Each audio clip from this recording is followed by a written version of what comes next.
Welcome back to another episode of Rock Boys Football. It does not sound like Sherrone Moore, this Michigan program, are quite done yet in the transfer portal, as over the last 48 hours, a couple more names have emerged as targets for this Michigan program. Want to dive into the three names that it sounds like Michigan will be pursuing in the transfer portal, and more importantly, have the discussion of how these players could potentially fit and impact this Michigan program heading into 2024. And it kind of takes us back to the discussion we've been having for this Michigan program over the last couple of weeks, and that is this Michigan team heading into the spring transfer portal window did not have that many needs that they did need to fill. But you look at the two positions that we wanted to see Michigan go out address. One was that wide receiver position. We've already done that a little bit. We got one more name to talk about, but more importantly, we also had the defensive back position that we haven't quite addressed yet. And I don't know if it's necessarily a need for Michigan to address, but there are two names that have emerged in the secondary as well for this Michigan program. I want to get into the names before we do. And as always, just want to say thank you to you guys, the Michigan fans, whether we're talking the high school recruiting trail, the transfer portal, the amount of support you guys have shown the boys truly does mean a lot. If y'all do enjoy the content, consider subscribing to the channel. Many of you guys know I'm a massive Michigan fan, not a program I love talking about more than the Michigan Wolverines. Appreciate you guys rocking with it. And without further ado, let's get into the names. And I first want to start with the discussion that we had heading into the spring transfer portal window, and that was, do we want to add some more veteran bodies into this Michigan secondary? And we kind of navigated this discussion in terms of, all right, we know we have a guy in Will Johnson. We know we have a guy in the back end, and Makari Page. We have a lot of confidence in guys like Zeke Berry, Jair Hill at the other cornerback spot. That being said, they weren't necessarily known commodities. And with Rod Moore going down with the injury in spring practice, I do think a lot of Michigan fans shared that maybe we want to go get some experience in the secondary room for Michigan. It sounds like Sherrone Moore had the same idea.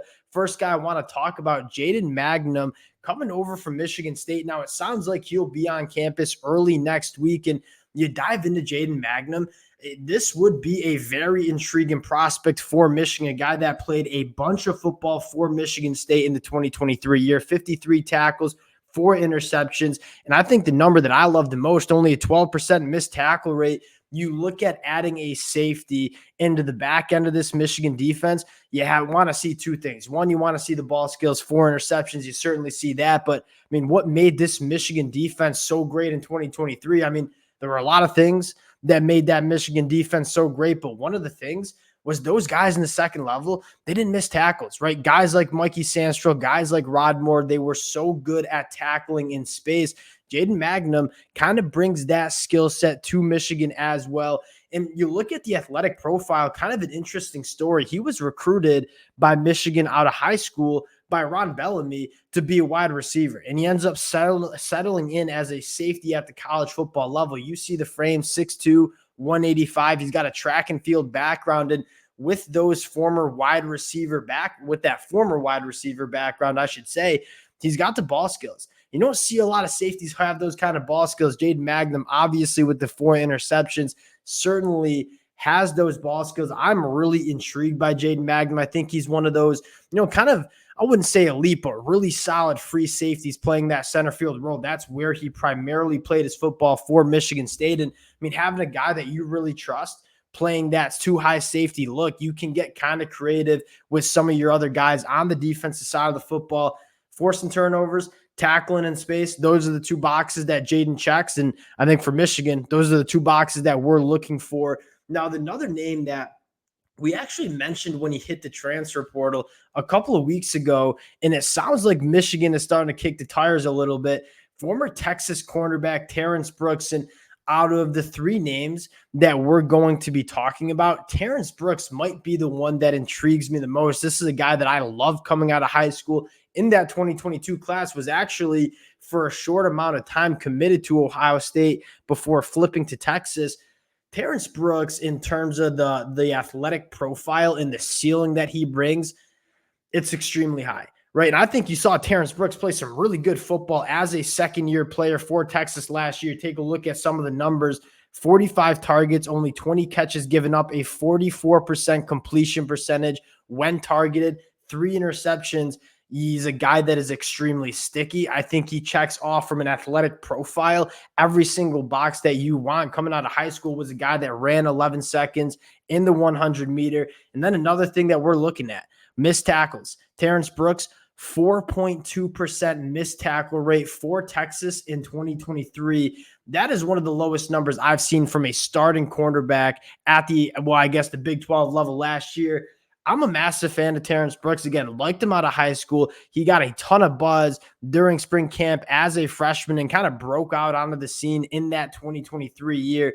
I think you get two things that you really like with Terence Brooks. One, which is proven production, right? He's played at a high level at the Power 5 level for the Texas Longhorns, started every single game for Texas last year. More importantly, he played really well. I think you look at Terence Brooks, and I think a lot of Texas fans would agree with this too.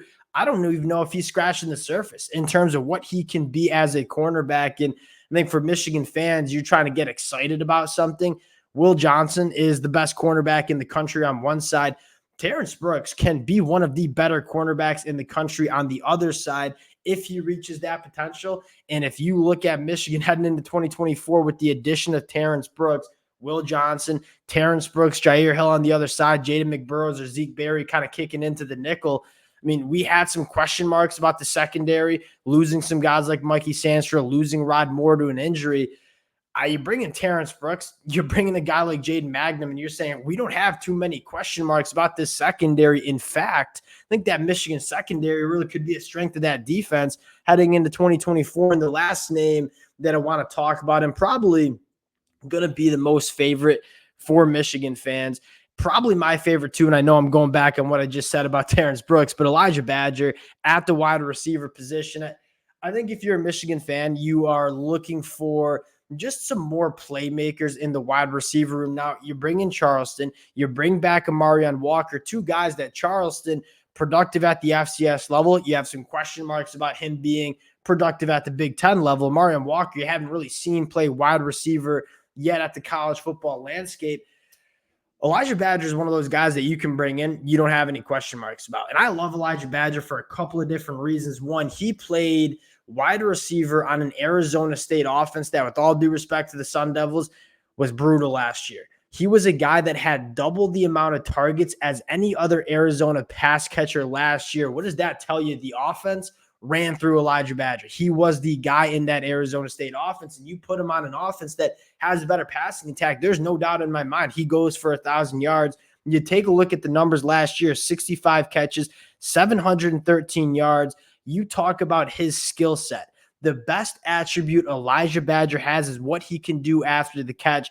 713 yards receiving, 546 of those have come after the catch. He forced 26 missed tackles forced last year. That is the highest number I've seen from a wide receiver. You turn on the film and it's just so many different ways they try to get Elijah Badger involved. I would think this would be a massive get for Michigan heading into 2024. And you start talking about Michigan checking off boxes. And I think Elijah Badger, and this isn't necessarily a knock on guys like Tyler Morris or Samaj Morgan, Elijah Badger probably goes into the Michigan 2024 season as the wide receiver one in this Michigan offense. But again, a guy that has proven production at the Power 5 level, a guy that, again, I don't think has scratched the ceiling in terms of the production he can have because he's been in such a poor offense. I think this one would make a lot of sense. Now, I think this is probably on the outside looking in, but at least Michigan has made contact. I believe he's going to visit Arizona and he's going to visit Florida. I would love to see Michigan get in the middle of this recruitment. Again, you talk about what Michigan needs to get done heading into 2024, difference maker in the wide receiver room. In my mind, you're looking right at one in Elijah Badger. Those are the three names that Michigan kind of has been kicking the tires on. We will continue to monitor the situation. We'll break down the situation. Again, the Michigan fans, can't thank you guys enough for rocking with the fellas. If y'all do enjoy the content, consider subscribing to the channel. Appreciate you guys, and we'll talk to y'all later. Peace.